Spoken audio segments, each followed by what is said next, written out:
There are children who should never be born into the light of humanity, because the light will never understand what sleeps in their blood.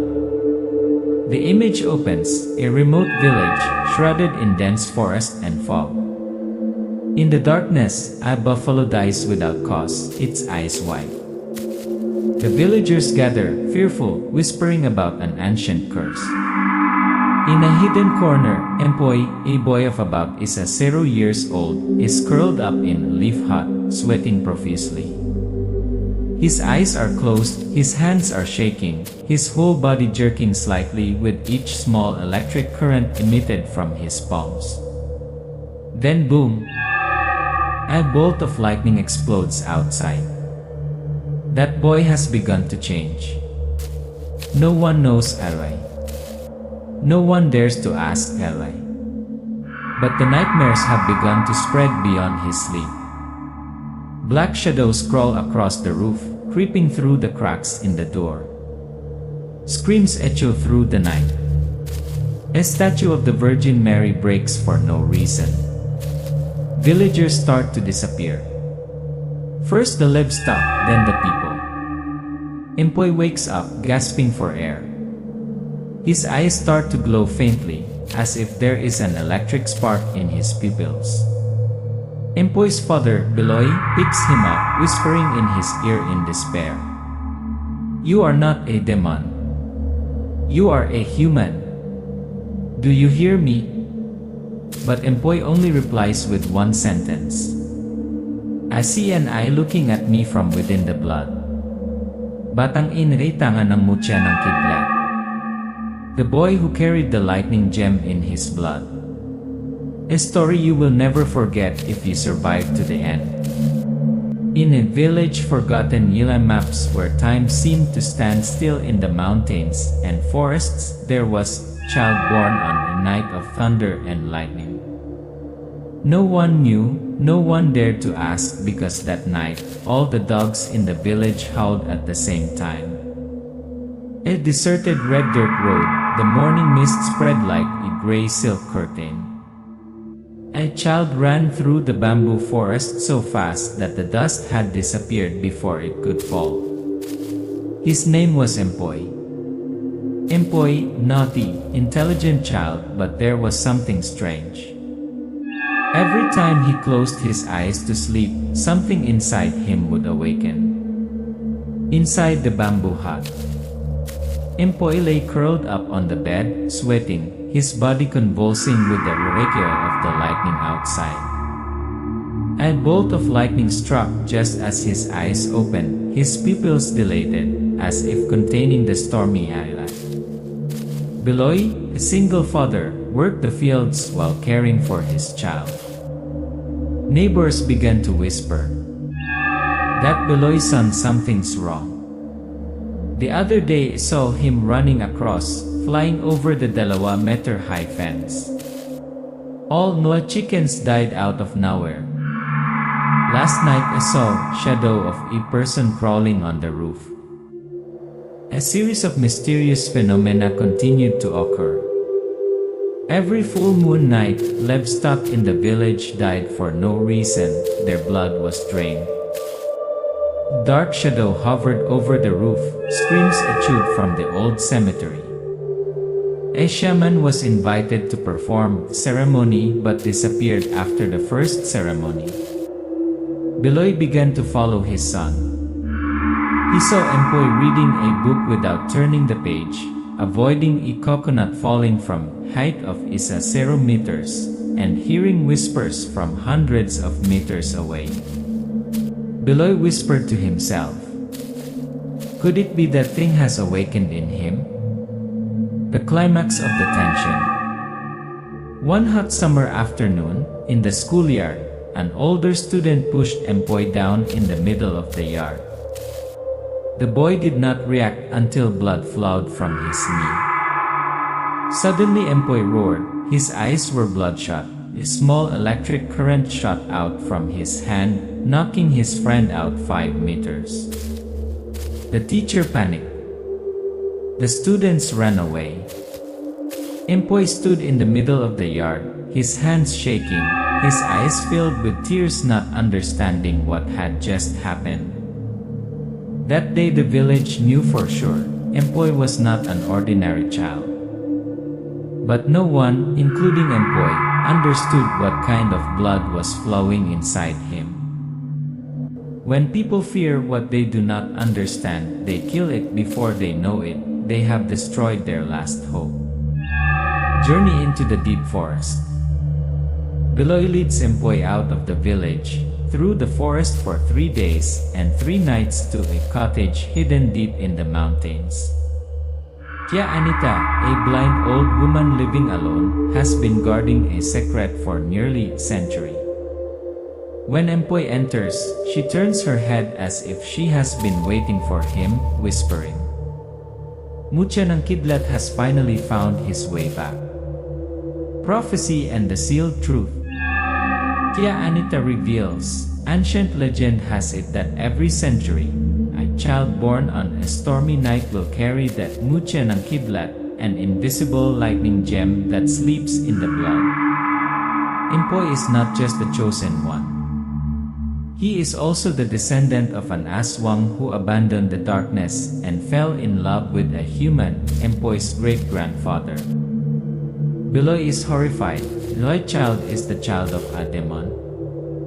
Tia Anita smiles softly. No, it is the result of something much rarer, forgiveness. The rise of the underground. As news of Empoy spreads, 3 underground forces begin to move. La Sangre Blanca, a secret society that has been dedicated to eliminating Aswangs for hundreds of years. They believe Empoy is a threat and must be eliminated before he can fully awaken. Ang Itim na Liwanag, a mad sect that believes Empoy is a dark savior who will bring the Aswangs to rule over humanity. The Pugad Lahi Society, neutral faction that researches hybrid creatures. They want to harness Mucha's energy to create weapons to control supernatural beings. Dark voice echoes between tense cutscenes. When the world began to hunt that boy, there was no more right or wrong. There was only purpose and blood. Broken faith. Empoy began to doubt everything. He saw villagers carrying torches, whispering and lurking, their eyes no longer friendly. One night, childhood friend came to give him a package of food, then left in silence. When he opened it, there was only a rope and a note saying, "We are sorry." Empoy ran away. He saw the world through broken glass. Eli, if I am human, can't I live like a human? The blood awakens. In desperation, Empoy screamed in the forest, lightning exploding around him. His whole body glowed, Mucha in his blood began to come to life. The ground cracked, trees broke, the air smelled of ozone. Beloy knelt in the rain, sobbing. "Don't let them turn you into a monster, let me keep the human part in you." To control lightning, you must first learn to be silent in the storm. And to not be swallowed by the darkness sometimes. You must stare at it for so long that you forget who you are. Purgatory Forest, training for survival. In the middle of the sacred jungle, Tia Anita sets up a Yiso training camp where time seems to stand still. Empoy spends sleepless days training 3 things. Speed, running through the bamboo forest blindfolded, dodging hundreds of flying spears. Lightning, controlling the electric currents of anger, but not letting it control his mind. Spirit, facing the hypnotic illusions of demons, where fear takes shape and speaks. Empoy fails repeatedly. At times, he thinks he has drowned in illusions, sucked into false memories, where he sees his real mother return, holding out her hand, telling him to let go. Lita, the devil turns evil. In the midst of the whirlwind of the sacred forest, a woman appears with crimson eyes and scorched wings. Lita, an Aswang who was once known for her cruelty, now abandons the darkness after being betrayed by her own clan. Lita looks at Empoy and says softly, "Do you know why your heart is always heavy? Because it doesn't know whether it belongs to the light or the darkness. But I will tell you the truth, you don't belong to humans."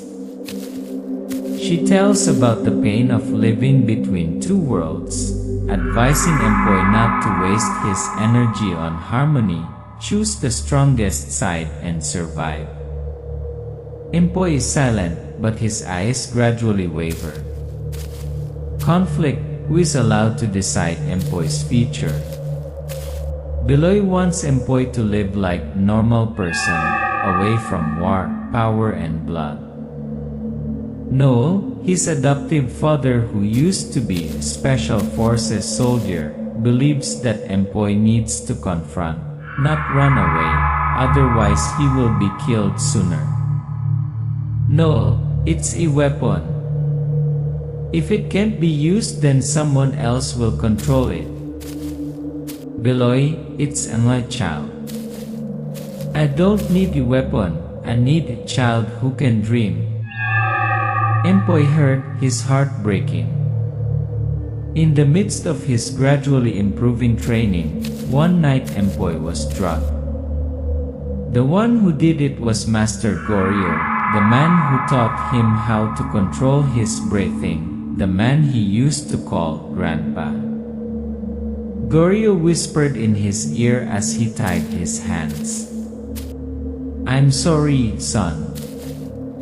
But this world has no place for your choice." Empoy was taken to an ancient cave, where a ritual called Pagtutuklas ng Dugo, the awakening of the true bloodline, was being prepared. The ritual begins. In the flickering light of the fire, masked Aswang priests began chanting in the ancient language. Lita stood in the shadows, not intervening. Beloy and Noel were trying to follow the blood trail on the leaves from afar, rushing forward in despair. Empoy was tied to the stone pillar shaped like thunderbolt, blood flowing from his mouth. His eyes bloodshot, lightning flashing in his veins. And then thunder will no longer be symbol of salvation. It will become a sword that will divide the two worlds. There are storms that do not come from the air, but from the broken hearts of men. Tonight is not just rain and wine. Tonight is the moment when the world chooses its side.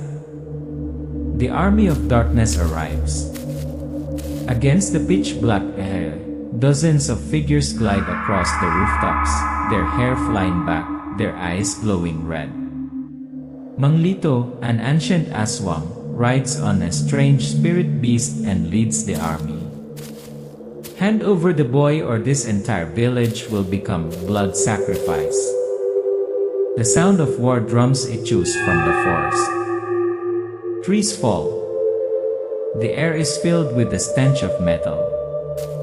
The Empoy family is determined to fight to the death. Beloy, Noel, and Tia Anita do not retreat. They form a final line of defense. Fire charms are placed around the village. Holy water is sprinkled around the old church. Gasoline ampersand explosive traps are placed around the entrance. Tia Anita chants an ancient spell, turning thunder into invisible blades. The villagers, frightened but determined, join in the defense. The battle in the middle of the storm. The battle breaks out in the pouring rain. Aswangs slap like bats, screaming. People, charms, blood, fire, screams blend with the thunder. Beloy is wounded, but still holds a fire staff and rushes at the enemy. Noel uses a homemade weapon, a metal cross that glows when it comes into contact with Aswang blood. Kya Anita, in her last moments, sets herself on fire to break the seal around Empoy, who is imprisoned in the cave. Dark Ritual. Empoy is tied up, his blood is sucked out and mixed into a stone bowl engraved with ancient symbols. Lito leads the ceremony, reading in the lost Aswang language. The ultimate power began to seep into Empoy's bones and blood. His eyes began to turn black. His veins flashed with lightning. Lita stood outside the ritual, her hands shaking, unable to decide whether to save him or watch. Will to break the ritual. In a moment when there seemed to be no hope, Empoy heard Beloy calling his name in the rain. Beloy screaming in the rain, "I am not a monster. I am your son." Empoy, inside the ritual, shedding tears, "I am not darkness." He tensed up, roared, his body glowing, lightning tore through the air, piercing through the stone roof. The ritual was destroyed. The stone pillar shattered. The lightning exploded from Empoy's blood, transforming into an electric dragon swirling around him. Rage of thunder. Empoy stood in the ashes of the ritual, his eyes shining green like a sword blade. Bringing Lito in, Empoy raised his hand, the lightning pierced his heart. The entire Aswang army was blown away like dust. Lita fell to her knees, crying. The villagers, even the one who had wanted to kill him, stood still, looking at Empoy like a god awakening. Lightning is something no one can control, but that night, it chose a boy. Not to destroy but to remind the world, no one is born demon. But no one remains human if betrayed ila their own kind. There are battles that don't end in death, but in waking up to a world that has changed forever. Coma and shattered memories. 2 days after the battle, Empoy still hadn't woken up. His body glowed softly, his veins seemed to be hiding small lightning bolts. Beloy sat motionless ila the bed, his eyes filled with exhaustion and helplessness. The last lightning bolt struck the IAN. Empoy opened his eyes. But he didn't remember anything. He only knew that he had burned, that he had screamed, and that he had done something unforgivable or unforgivable. The fateful revelation.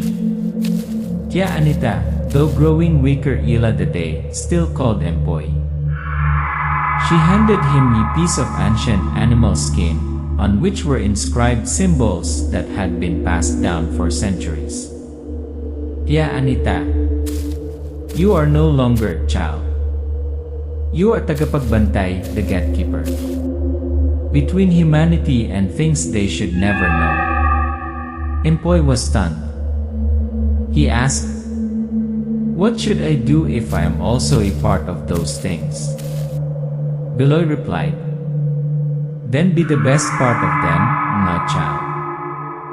New cult rises.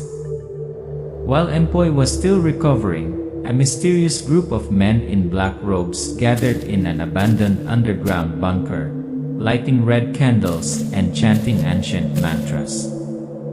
The cult's name, mga tagaputol ng Giaolo, the border cutter. They believed that Empoy was the dagger that opens the gate to the destruction of the world, to be destroyed before the fateful day came. Their leader said, "He thinks he is the bridge, but he is the fuse. And I will be the one to extinguish the final lightning. Choose and leave."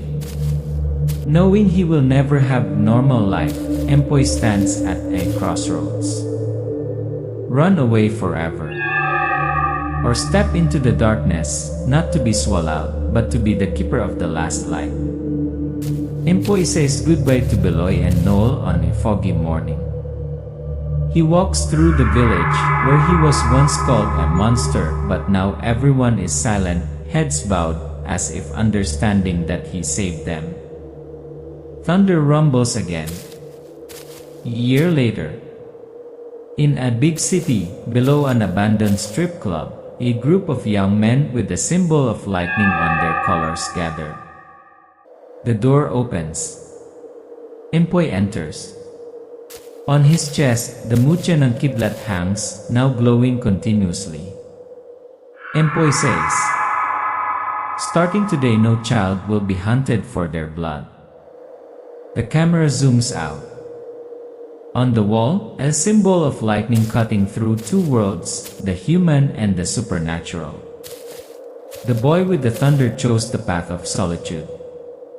Not to destroy the devil, but to keep the gates between good and evil from ever opening at the same time.